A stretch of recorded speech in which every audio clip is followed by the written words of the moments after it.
Olá pessoal, então retornando aqui, eu estou na página 15. Então o conto prossegue, né?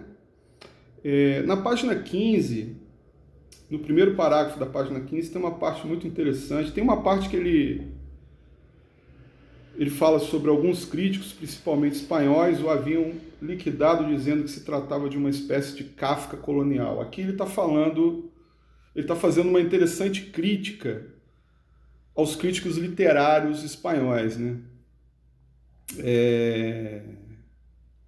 E ele faz uma correlação entre o Sensini e o Kafka, o escritor.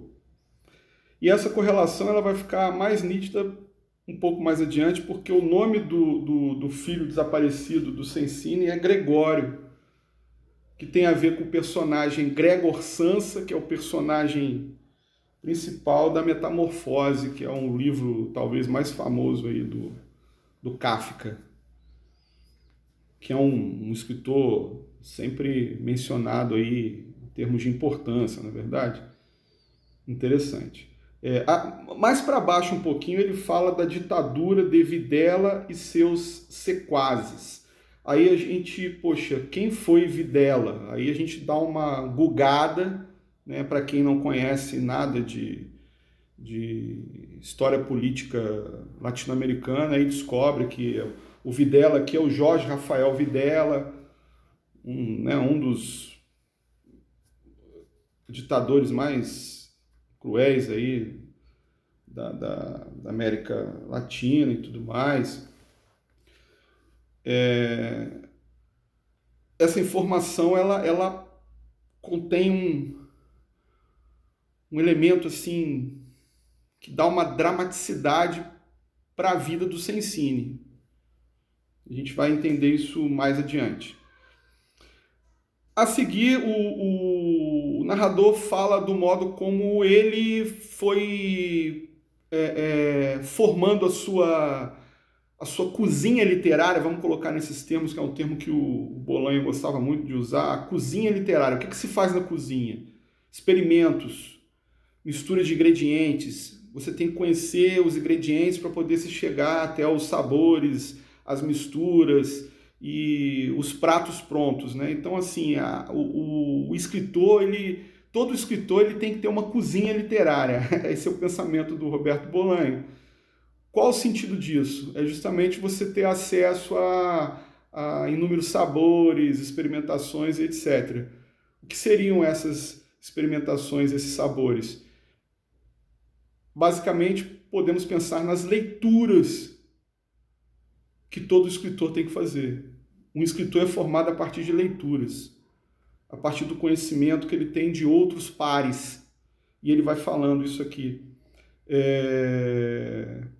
Aqui eu gostava deles, numa época remota da minha vida, eu tinha lido as obras teatrais de Abelardo Castilho, os contos de Rodolfo Walsh, como Conte assassinado pela ditadura, olha que terrível.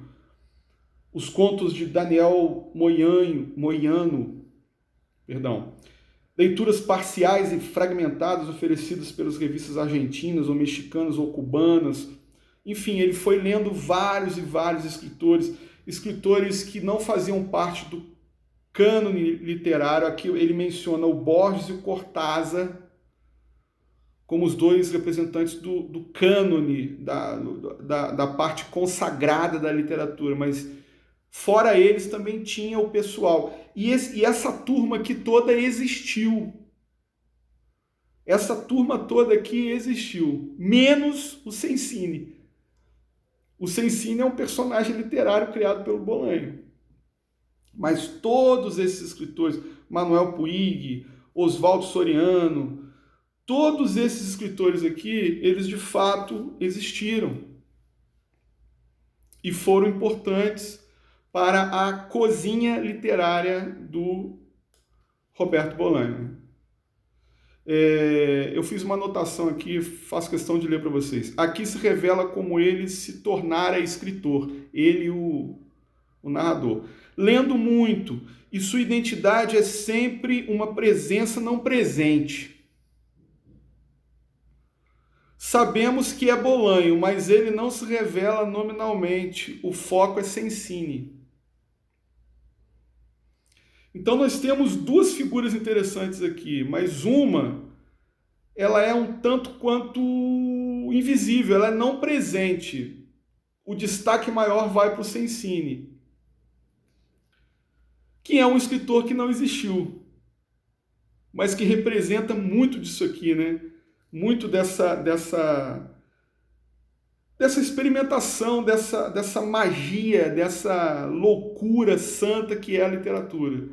A vida do Sensini foi uma vida repleta de acontecimentos que, caramba, a gente tem que ler o conto do Bolanho para poder imaginar como que foi essa vida. Mas a gente sabe que ela foi rica e que terminou daquela forma, longe do reconhecimento e etc. É muito interessante. Bom, vamos lá. Aqui tem na página 16 tem um dado interessante, um dado muito legal, que quer dizer o seguinte, olha só.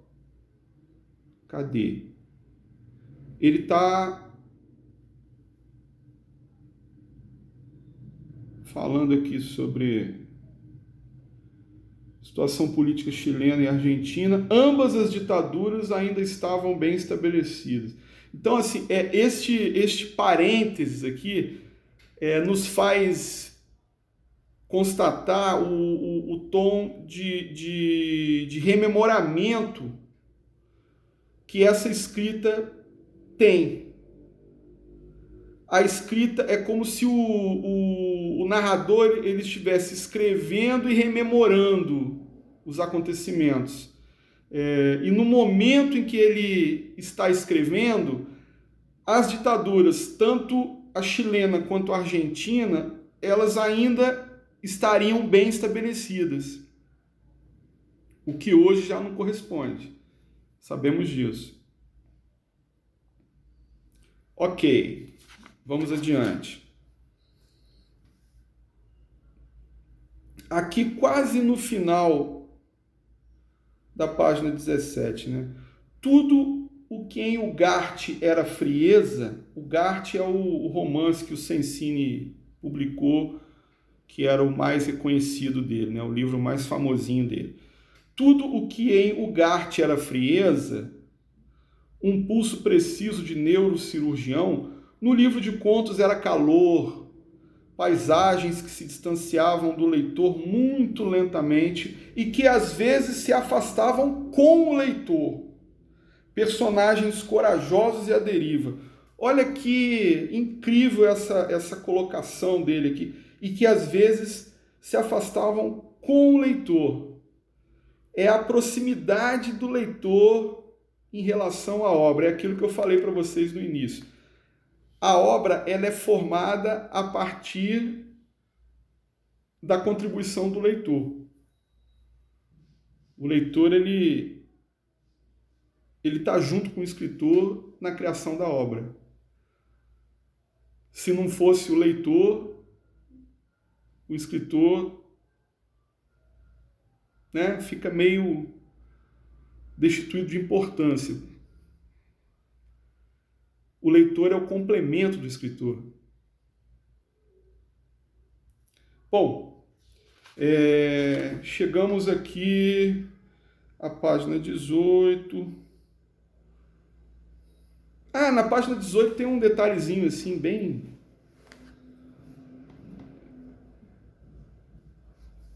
Cadê? Achei. Vejam, como sempre a resposta veio logo em seguida. A carta de Sensini era breve. Respondia a algumas das minhas perguntas, a maioria delas relativa a seu livro de contos, recém-comprado, e acrescentava por sua vez as fotocópias do regulamento de outros 3 concursos de contos. Pode parecer um detalhe bobo, mas o modo como o Bolanho ele repete o vocábulo conto. Tem muitos escritores puristas que eles evitam ao máximo repetição de palavras. Tudo bem, isso é interessante também, né?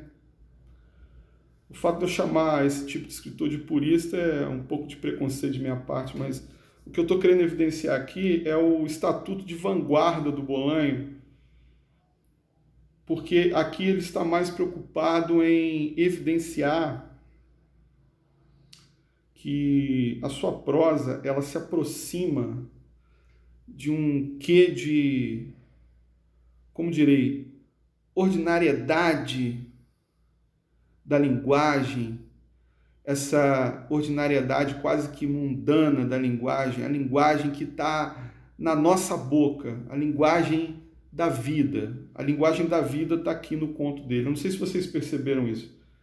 Ele tem essa coisa de colocar no conto uma pulsão comum. É como se fosse uma linguagem oral das ruas. Claro que, vez por outra, a gente verifica que algum expediente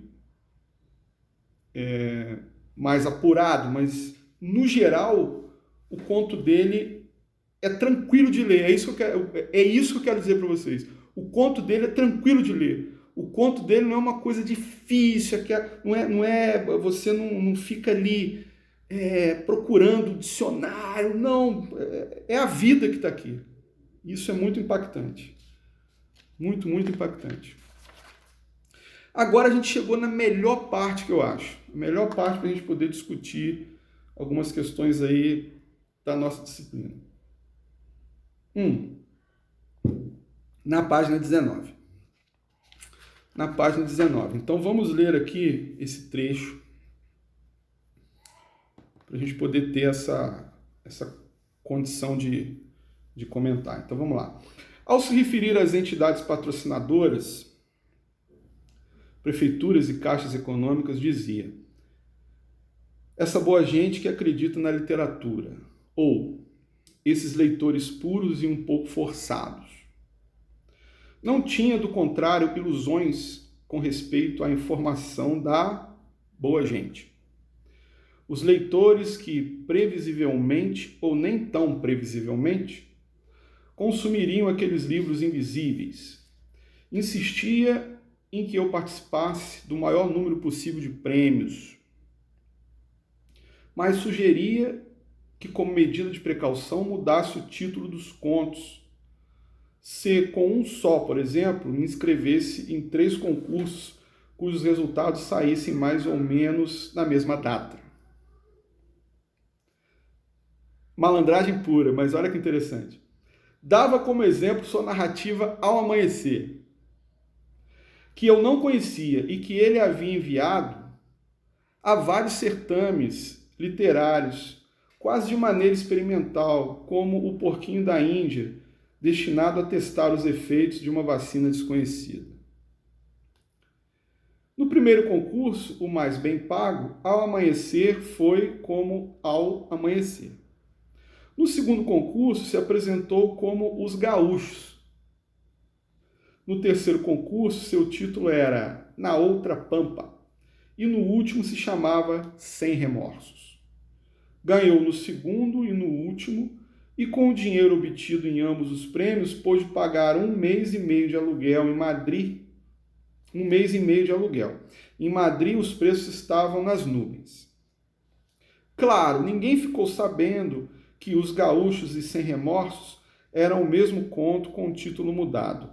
Mas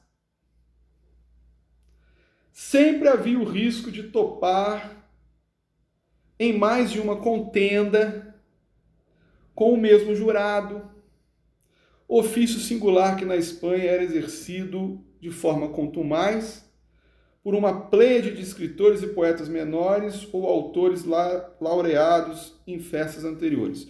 O mundo da literatura é terrível, além de ridículo, dizia. E acrescentava que nem o repetido encontro com o mesmo jurado constituía de fato um perigo, pois estes geralmente não liam as obras apresentadas ou as liam por alto, ou as liam mais ou menos. E com maior razão, dizia, quem sabe se Os Gaúchos e Sem Remorsos não são duas narrativas distintas, cuja singularidade resida precisamente no título. Parecidas, muito parecidas até, mas distintas. Olha que coisa incrível que se apresenta a nós. Isso é brilhante.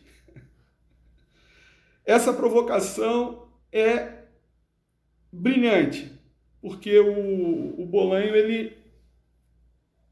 ele traz para o primeiro plano aí do leitor essa mudança de sentido, de significação que um simples vocábulo, às vezes, ele vai agregar a um conteúdo. É aquela coisa dos objetos antes do nome. O que seriam os objetos antes do nome? Quando a gente vai a uma exposição de arte, que a gente olha para um quadro, antes de olhar o nome do quadro, nós temos uma percepção. Depois de ler o nome do quadro nos direciona para outras interações, outras interpretações. É ou não é? Todos nós já vivemos isso, seja no museu, enfim, ou em outros lugares, não necessariamente em relação à experimentação artística. Eu estou pegando o exemplo aqui porque é melhor para nós, né? É melhor para a nossa disciplina e tem mais um apelo aí para a gente poder pensar depois. Mas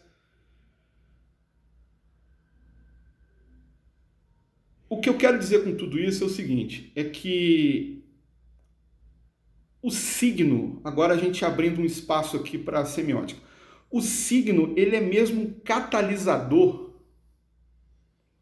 daquilo que eu falei ontem para vocês, de refrações e reflexos no pensamento do nosso querido Voloshinov. E é muito interessante da gente também perceber, dentro dessa perspectiva aí de construção de sentido via literatura, como que a palavra, ela ao mesmo tempo, ela possui uma camada, ela enquanto um signo, ela possui uma camada ideológica, mas ela também tem que ter nela uma certa neutralidade ideológica. Por quê? Porque nós vamos entrar em contato com ela e vamos atribuir a ela ideologias. Então existe essa contradição. Olha o que eu estou falando agora para vocês. Eu estou falando de semiótica. Eu estou falando da perspectiva do signo, de uma palavra ser um signo, e ela sendo um signo, ela contém um viés ideológico, mas ela enquanto palavra, ela pode não necessariamente ter essa perspectiva ideológica ainda. Ela vai ter a partir da interação que ocorrer conosco. E é isso que o Bolanho está falando aqui em relação a essa parte do Sensini. A mudança que se estabelece na narrativa a partir da troca de nomes ali dos títulos, ele está querendo dizer que o Sensini ele não foi desonesto, porque a partir do momento que se mudou o título de um determinado conto, o sentido pode ter se transformado por completo. E isso é uma questão muito interessante para a gente poder pensar, seja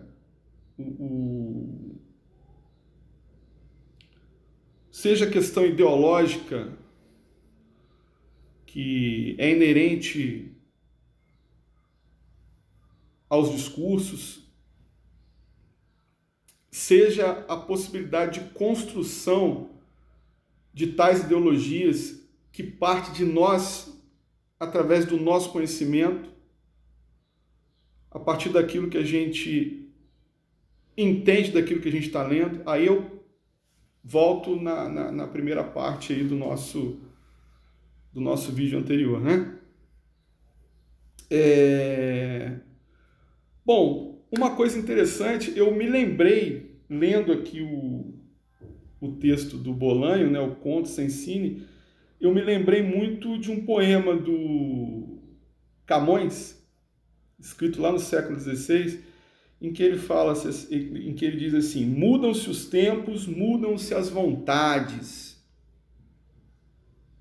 Vejam só, mudam-se os tempos, mudam-se as vontades, muda-se o ser, muda-se a confiança.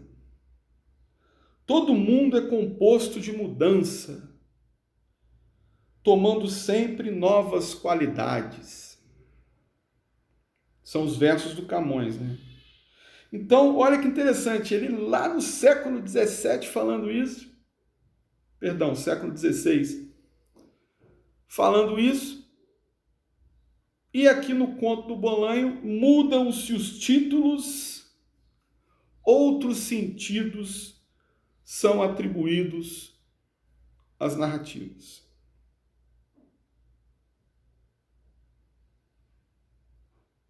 Então a gente pode pensar assim, objetos antes do nome. O que seriam objetos antes do nome? Sinais antes do preenchimento. Sinais antes do estabelecimento de determinadas ideologias que lhes são impregnadas a partir da nomenclatura. Deixa eu ler um trechinho aqui do Voloshinov.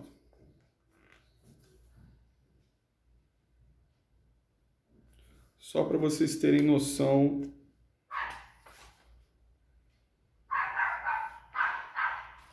vejam vocês aqui.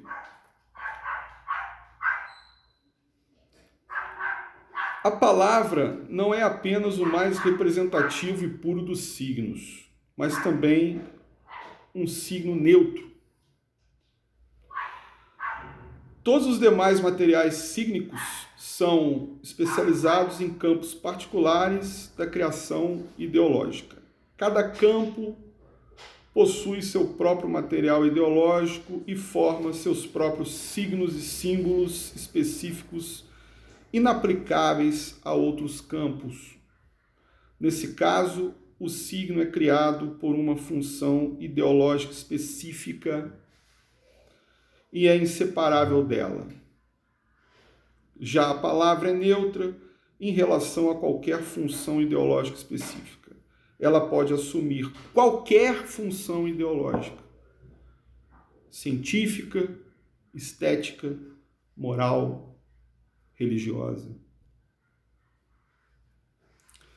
Além disso, existe um campo enorme da comunicação ideológica que não pode ser atribuído a uma esfera ideológica. Trata-se da comunicação cotidiana, que seria basicamente a comunicação da vida, segundo o Voloshinov. Essa comunicação é extremamente importante e rica em conteúdo. Por um lado, ela entra diretamente em contato com os processos produtivos e, por outro, ela se relaciona com as várias esferas ideológicas já formadas e especializadas.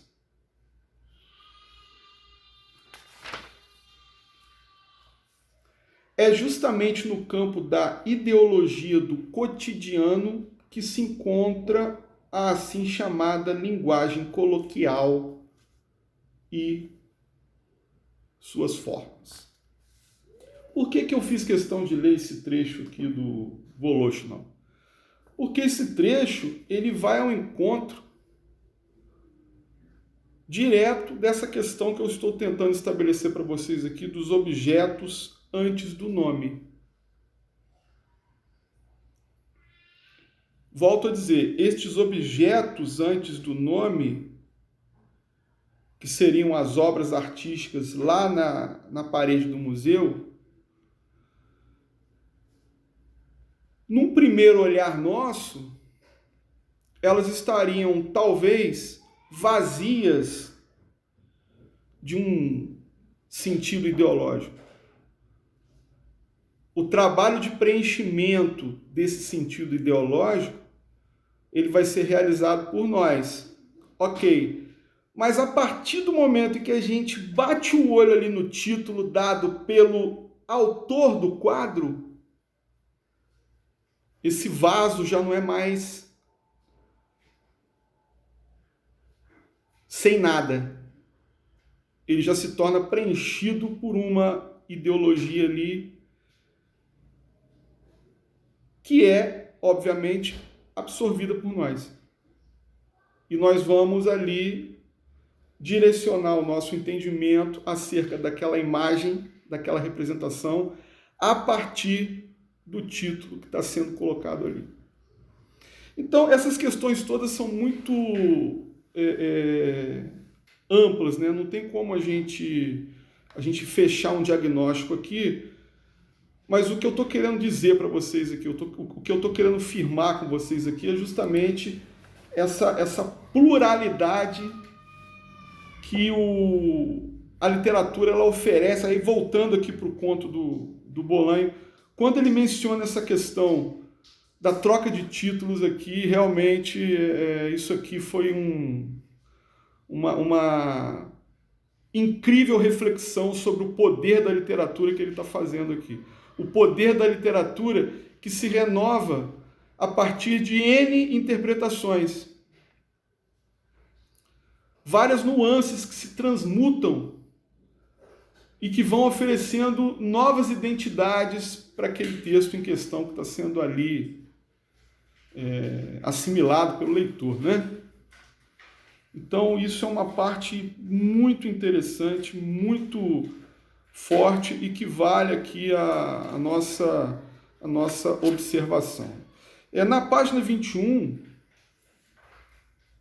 antes dele mencionar o nome do filho do Cencini, Gregório Samsa, como eu disse para vocês, uma ligação direta aí com Gregor Samsa do Kafka, ele diz assim, um pouco mais acima, não acrescentava mais nada,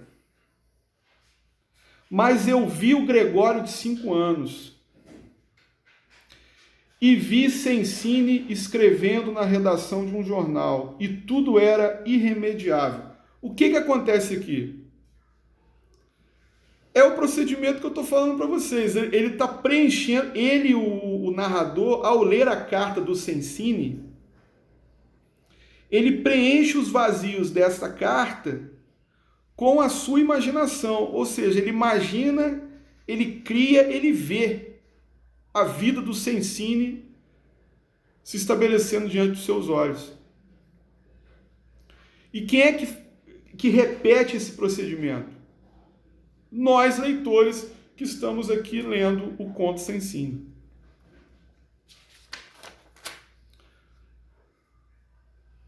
Na página 22, existe mais uma possibilidade de interação nossa enquanto leitores e criadores e recriadores, que é quando se apresenta para nós as fotografias aqui. É mencionado que